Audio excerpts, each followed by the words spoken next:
Հանրային ռադիոյի եթերում վերնատունն է, ես Նազելի Օհանյանն եմ, ողջույն սիրելի ռադիո լսողներ եւ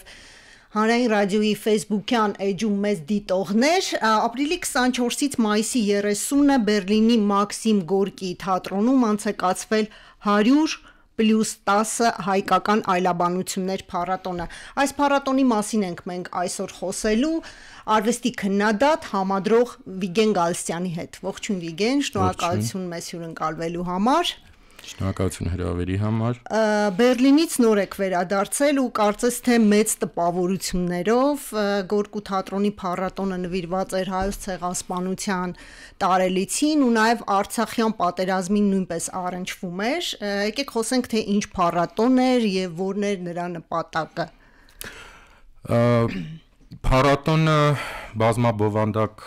միջոցառում էր, որը ներառում էր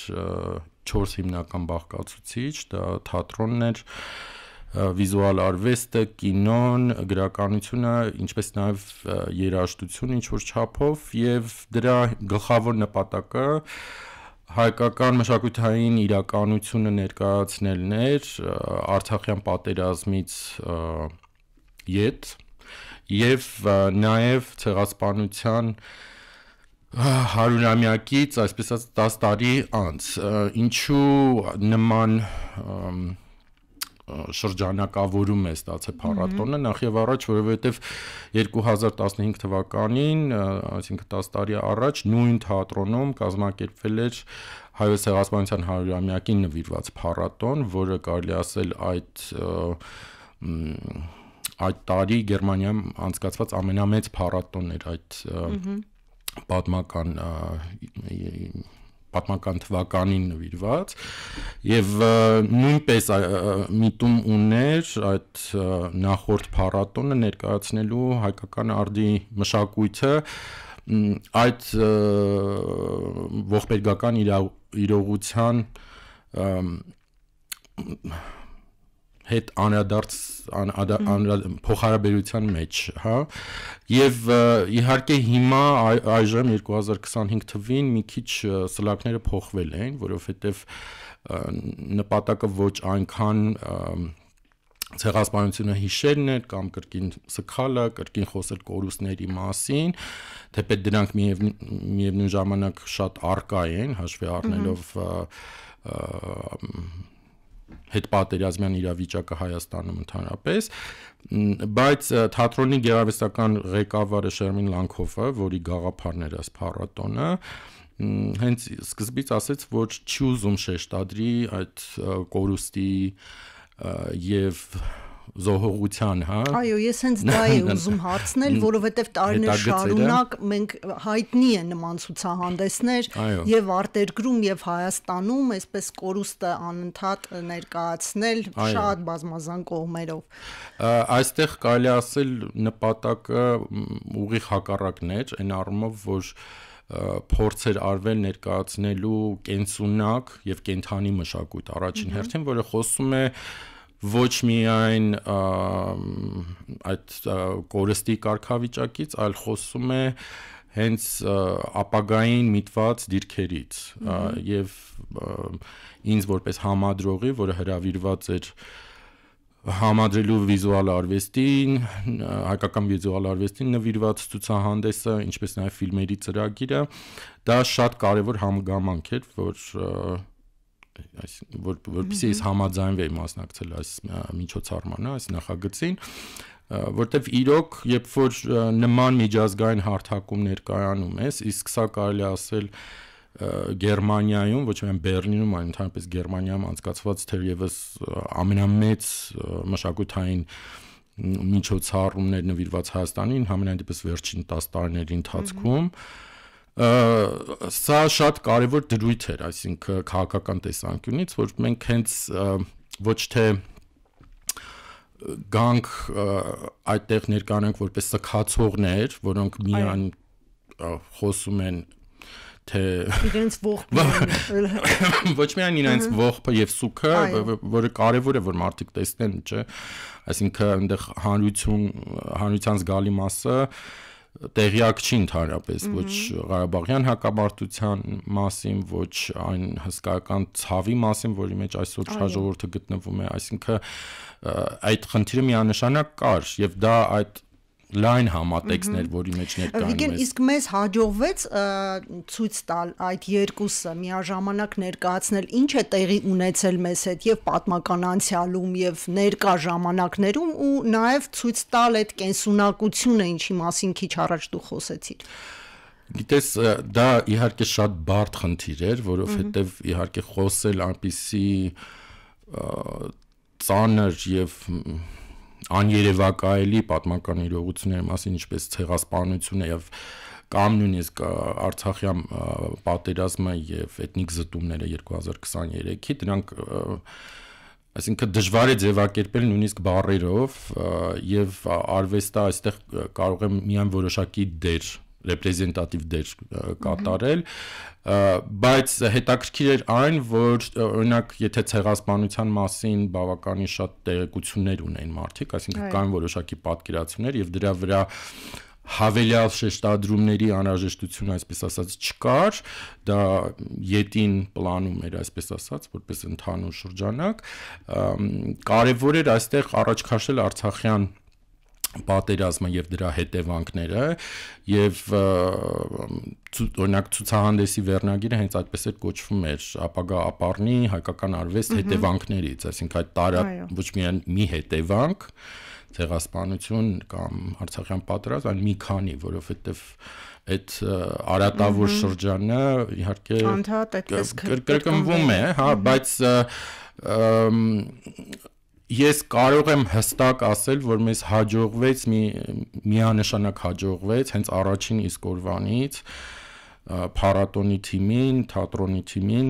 միանշանակ հաջողվեց ներկայացնելու հայկական մշակույթի կենսունակությունը, եթե միայն հաշվի առնենք առաջի այդ մի քանի օրերի պրեմիերաները, ցուցահանդեսի բացումները, ֆիլմի ծրագրի բացումը, թե ինչպիսի հիացական արձագանք ստացավ օրինակ Տիգրան Համասյանի համերգը, որը հենց բացման օրն էր, այսինքն դրանով բացվեց փառատոնը եւ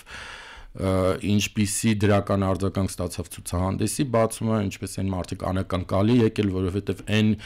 ինչը իրենք ակնկալում էին տեսնել հայկական մշակույթից, այսինքն հա, այսինքն չկային այն սպասված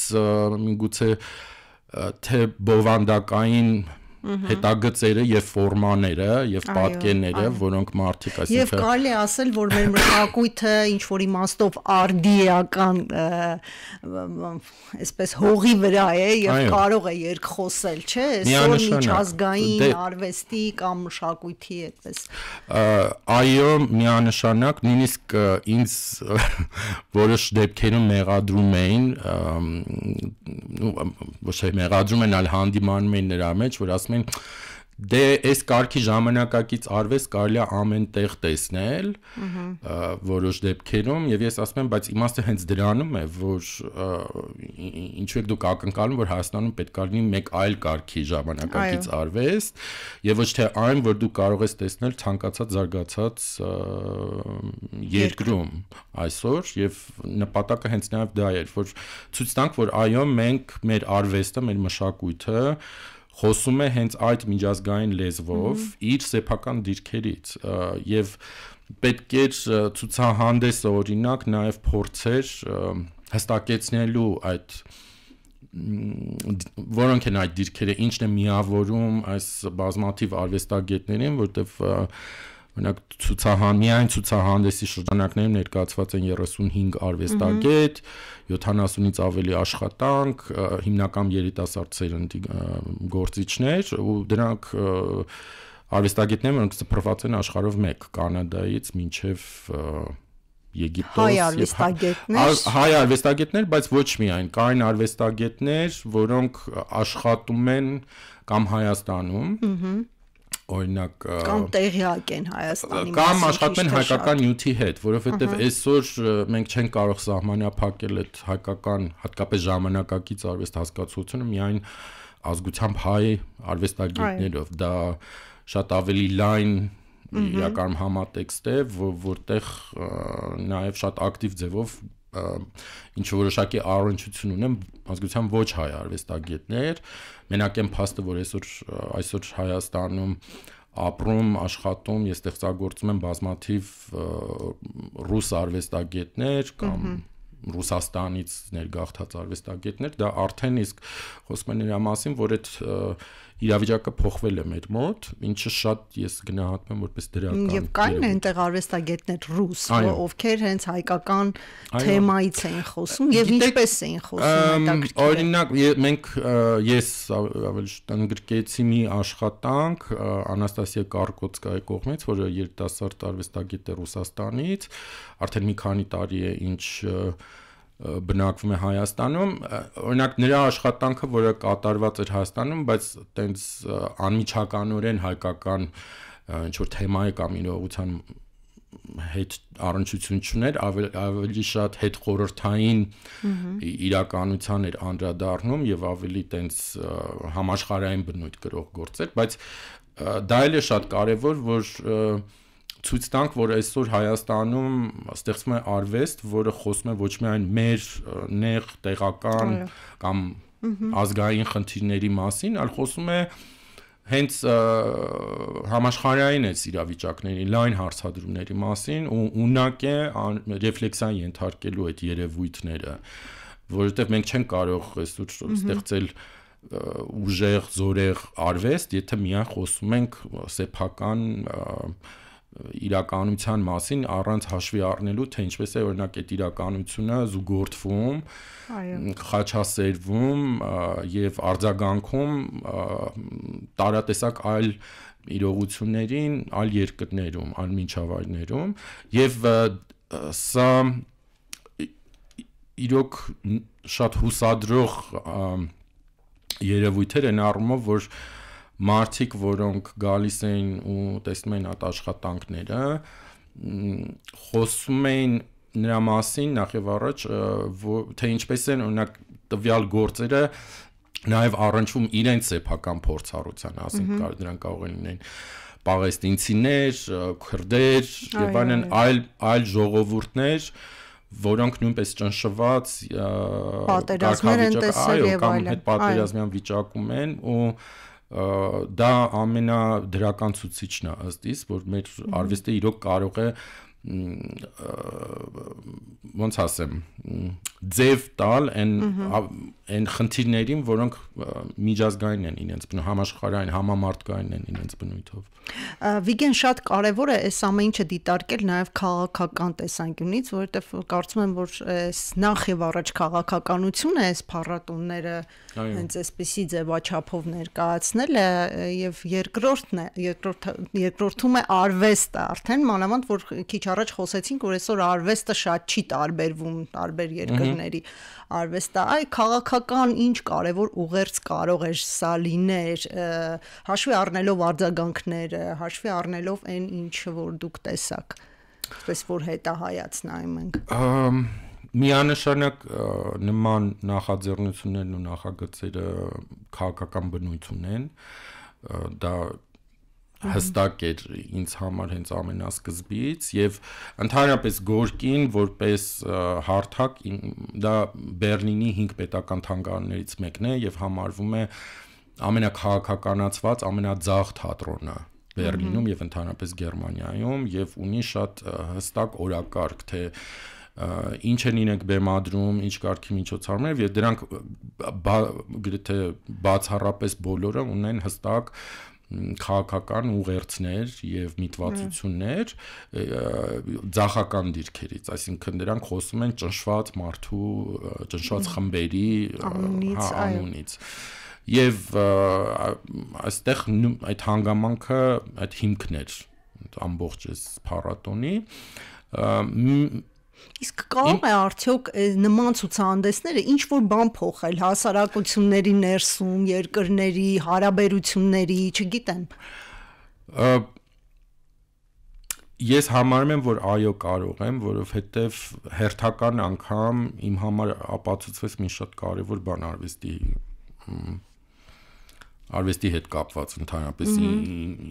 ինչ գործառույթ ունի արվեստը այսօր ժամանակակից աշխարհում, ես չեմ խոսում էսենցիալիստական տեսանկյունից, այսինքն չեմ խոսում արվեստի մասին ընդհանրապես իր էությամբ, բայց ինչին կարող է ինքը ծառայել այսօր հենց սոցիալական գործառույթի առումով, Եվ դա միանշանակ այն եզրակացություններ իմ համար, որ արվեստը այսօր այն լավագույն միջավայրն է, այն լավագույն միջոցն է, որտեղ մարդիկ կարող են միասին լինել, այսինքն վեր գտնել միասնության որոշակի եզրեր եւ ծավալել երկխոսություն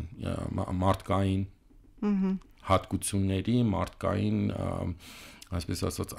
ընդհանրությունների վրա Եվ երբ որ այդ միջավայրում, որը թատրոնը տրամադրում էր, որտեղ ասենք մարդիկ, որոնք եկել էին նայելու կինո կամ թատրոն, հետո տեսնում էին արվեստ, հետո գնում էին, չգիտեմ, գրական գործիչներին էին լսում եւ այդ բոլոր տարբեր մշակութային համատեքստներից եկող անհատների միջև ծավալվում էր իրոք կառուցողական երկխոսություններ ամենակարևորը որ ստեղծվում էր էմպաթիկ դաշտ որտեղ հնարավոր էր խոսել այն խնդիրների մասին որոնց շուրջ սովորաբար մենք չենք կարողանում խոսել հասկանալ ինչ որ նաև մտահոգում է բոլորին այո այսինքն դու այնտեղ շատ հանգիստ կարող ես շփվել թե ազգությամբ թուրք արվեստագետների կամ հանդիսատեսի հետ որը եկել է նաև սեփական պատմությունը հասկանալու համար եւ դրա հետ հարաբերվելու համար եւ ինչ որ ընդհանուր կետ ես գտնում որտեղից կարելի է ծավալել խոսակցություն, երկխոսություն առանց ագրեսիայի որտեղ նպատակը իրոք իրար ըմբռնելն է եւ այդ փոխառնչությունը ստեղծելն է, որովհետեւ եթե այդ փոխըմբռնումը չլինի, պարզ է, չէ, որ ոչ մի հանգուցալուծում այս քաղաքական իրավիճակը չի ստանա, այսինքն էլի հերթական անգամ մենք տեսնում ենք, որ քաղաքական ինստիտուցիաները, քաղաքական գործընթացները դրանք անընդմեջ տապալվում են այս տարածաշրջանում, մենք չենք հասնում այդ հանգուցալուծման, որովհետև քաղաքական օրակարգի մեջ ուժային ինչ-որ դիրքերի պահպանումն է հիմնական եւ ոչ թե խաղաղություն կամ չգիտեմ ինչ որ հանգուցալուծումների հասնելն է եւ էլի մշակույթը մնում է հիմնական միակ հարթակը որտեղ այդ խաղաղության եւ փոխըմբռնման օրակարգը իրական է այսինքն էլի արվեստագետները այդ առաջնագծում են այդ կարևորագույն աշխատանքի եւ երբ որ դու տեսնում ես որ այդ ոնց ասեմ միասնականություն մի քիչ կարող է սխալ հասկացվի, որովհետև իհարկե մենք շատ տարբեր ենք ու շատ հիմքային խնդիրներ ունենք, որպեսզի այդ ամենը թողնենք ու ասենք, որ հիմա մենք բոլորս շատ լավ ենք ու իրար հասկանում ենք, չէ՞, այդպես չի։ Բոլորս էլ պարզ է, որ ամեն մեկս ունենք նույնպես մեր մշակութային օրակարգերը, որոնք էլի քաղաքական հիմք ունեն, բայց ամեն դեպքում կա այդ աշխատող գործիքը, որը մենք կարանք ասենք, որ կոչվում է արվեստ, ու այդ արվեստն է, որը այդ չեզոք տարածությունն է ստեղծում, որտեղ մարդկային մակարդակի վրա, հումանիստական նաև մակարդակի վրա հնարավոր է փոխըմբռնումների այդ թելերը փխրուն շատ թելերը բանանել, կապել իրար։ Իսկ ինչ գործեր էին ներկայացված այնտեղ, որոնք մի քիչ ցույց կտար նաև մեր հասարակության առանձնահատկությունը։ Այսօր մենք մեր հասարակության մեջ մի մասը ինքնության խնդիրների շուրջ է մտահոգված, մի ուրիշ մասը ուզում է ավելի շատ դուրս գա աշխարհի, այսինքն ընդլայնի հայացքը դեպի աշխարհը եւ այլն։ Արդյոք մեր գործերը հենց այդ մասին ցույց էին տալիս, այն ինչպիսին որ մեր հասարակությունն է կամ մենք ենք։ Կուզեի խոսեինք անդրադառնայինք կինոյի մասին, թե օրինակ ինչ ֆիլմեր են ներկայացվել։ Ես կասեմ, որ այդ հարցը, որ դու հիմա բարձրացնում ես, այդ խնդիրը ավելի շատ դրված էր ֆիլմերի ծրագրում, այսինքն ֆիլմերի ծրագիրը, որտեղ ներկայացված էին 20-ից ավել ֆիլմեր, թե գեղարվեստական, միամետրաժ, կարճամետրաժ, վավերագրական եւ այլն, այսինքն մի բավականին մեծ համայնապատկեր է ժամանակակից հայկական կինոյի եւ նրա վերջին տասնամյակում հիմնականում, բայց ելի պետք է ասեմ, որ ֆիլմերի ծրագրում ներառված են նաեւ ֆիլմեր ոչ հայ ռեժիսորների կողմից, օրինակ Դանիել Կոտերի Լանդշաֆտ հիասքանչ վավերագրականը, որը ամենչապես 2020 թվականի պատերազմից հետո էր նկարված, կամ Օժջան Ալպերի Քամու հիշողություններ ֆիլմը, որը առաջի թուրքական ֆիլմն է, որը բացահայտ կերպով անդրադառնում է ցեղասպանության հիշատակին, այսինքն այդ հայկական կինո եզրույթն է կամ հայկական էկրան եզրույթը մի քիչ ավելի ընդլայնված էր, բայց այդտեղ այո, շեշտը ավելի շատ դրված են հենց սոցիալական բնույթ գրող նարատիվների վրա, պատումների վրա, իսկ վիզուալ արվեստի, այսինքն ժամանակակից արվեստի ցուցահանդեսում այդ ներկայացված էր առաջին հերթին այն ինչ որ կա, որովհետև դա էլ էր լուրջ խնդիր, թվում է թե պատերազմից 2020-ից անցել է արդեն 4-ից ավել տարի եւ ինչ որ արդեն պետք է սկսվեն այդ հետահայաց դիտարկումները, հա, վերանայումները, ռեֆլեքսիաները, բայց իհարկե արվեստը մի քիչ ժամանակ է պահանջում, որպեսզի արվեստագետը կարողանա ինչ որ հարցեր կամ դրույթներ լրություն է, չէ՞, մեծ հաշվով։ Կա նաեւ լրություն, կա նաեւ այդ հանգամանքը, որտեղ դու ասում ես, գիտեք, այս կորուստները եւ այս ողբերգությունը այնքան խորն է եւ այնքան անսահման է, որ դու չես կարող ոչինչ ասել, բացի խոսել ու ներկայացնել դատարկության ոնց որ հանգամանքը դիրքերից, հա, ցույց տալ դատարկությունը եւ այդ բնաջնջումը որպես փաստ, դա նույնպես չէ, պետքա գիտակցել եւ շոշափելի դարձնել, եւ կային այդպիսի գործեր նույնպես, որոնք խոսում են այդ բացասականության, այդ մեծ բացասականության մասին, որը ամեն օր մեր ծառանում է մեր առջև, բայց մենք որպեսզի կարողանանք ամեն օր արթնանանք ու շարունակենք ապրել, հաճախ անտեսում ենք, ասում ենք դե պետքա մոռանալ այդ սև խոռոչը, այնչ արվեստը, հատկապես ժամանակակից արվեստը գալիս է մեզ հիշեցնելու, որ այդ սև խոռոչը կա ու պետք է դրան առերեսվել։ Կային գործեր, որոնք իհարկե միանշանակ խոսում են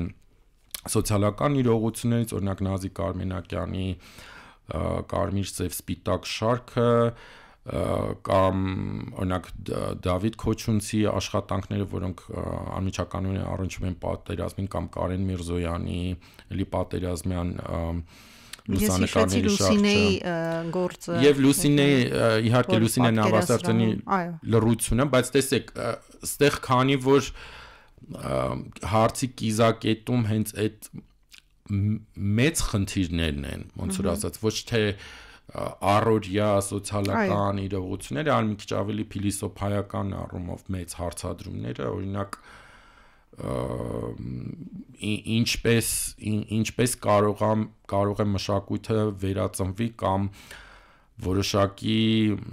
զարգացում ապրի նման ընդհատումից հետո, հա, ինչպես եղավ 2020-ը։ Ինչպես լինելու մասին էր գուցե։ Ինչպես լինելու, ինչը նշանակում շարունակել երևակայել ապագայի մասին, երբ որ քո երևակայության բոլոր հնարավորությունները կարծես թե սպառված են, որովհետև դե չկա այդ հորիզոնը, հա, այդ հորիզոնը անընդհատ ինչ որ ռումբեր են եւ պատերազմ, հա, այսինքն այդ ենք մենք ակնկալում մեր ապագայից կամ դրանից ենք վախենում, այսինքն այդ բնաջնջման վտանգը երբ որ կա անընդհատ ու ցուցահանդեսը նաեւ դրա մասին է խոսում, որովհետեւ միակ պատմական գործը, որը ընդգրկված էր ցուցահանդեսում կամ գործերը, դա Արշակ Ֆեթվաճյանի գծանկարների ասեմբլյաժներն էին, որոնք մեծահոգաբար տրամադրել էր Հայաստանի ազգային պատկերասրահը, մշտական հավաքածուից ցուցահանդեսի համար, եւ նպատակը ինչն էր, որ ցույց տանք, որ մեր արդի արվեստը 19-րդ դարի վերջից սկսած արդեն իսկ գիտակցել է այդ խնդիրը, որ արվեստի միջոցով ինքը արվեստը պետք է ծառայի նաեւ հավաքական եւ մշակութային հիշողությունը եւ ժառանգությունը փոխանցելու համար։ Դա մեր պարագայում կարևորագույն գործառույթ է, հա։ Ու տեսնում ենք, որ ինչքան ահռելի աշխատանք է տարվում արվեստագետի կողմից, որպեսզի այդ անտեսանելի եւ անէութենական, ասենց ասեմ, կապերը եւ հարաբերությունները դրանք ինչ որ ձևով պահպանվեն եւ փոխանցվեն հաջորդ սերունդների։ Եթե այդ գործը չարվի, մենք այդ այսինքն մշակութային հիշողություն կոչվածը ուղղակի հոդս կցնդի։ Եվ դա խնդիր է, եւ որը այսօր շատ լավ գիտակցում են, շատ հստակ են գիտակցում, ծրագրային ձևով են կարելի ասել գիտակցում մեր ժամանակակից երիտասարդ արվեստագետները, ու կարևորը նրանում է, որ նրանք դա գիտակցում ոչ միայն օրինակ ցեղասպանության առնչությամբ կամ Արցախի առնչությամբ, այլ ընդհանրապես պատմության առնչությամբ, որովհետև բազմաթիվ իրողությունների մասին է խոսքը գնում, օրինակ Կարեն Օհանյանի գործերը, որոնք անդրադառնում են խորհրդային ժամանակաշրջանին, խորհրդային ավանգարդի ժառանգությանը, ստալինյան բռնաճնշումների եւ այլն, այսինքն կամ օրինակ Լիանա Մկրտչյանի շարքը, որը շատ հետաքրքիր ձևով աշխատում է օրինակ խորհրդային արդյունաբերական ժառանգության հետ, մի բան, որը այսօր մենք կորցրել ենք, այսպես ինքը գոյություն չունի այլևս, բայց կա դրա հետքերը ու դրա շարունակական ինչ որ որոշ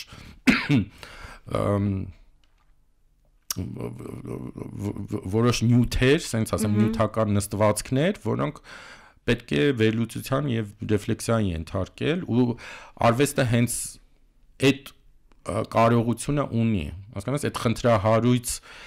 նստվածքները բաղդատելու, ասես ենթարկելու քայքայման եւ վերագործարկման,